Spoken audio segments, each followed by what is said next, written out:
How you doing, everybody? My name is Chris. I'm Gary. Welcome to Common Cause. I'm back, internet world, because I had to go there.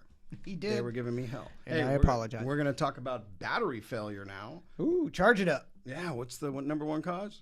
Age. Yeah, number two cause. Corrosion. Yep, you got it. You got corrosion on your battery, folks. Get it to a shop. Don't do it yourself. You'll make a mess. You will. Yep. Improper handling of a battery, believe it or not, can cause a battery failure. And also, which in our research, the charging system not working. We're going to get with that one later in Common Cause but the alternator's not charging and your battery dies. There's a reason, because you didn't go to the shop because the light was on. It's all good. But hey, those are your Common Cause failures, because don't neglect your battery, folks. Right.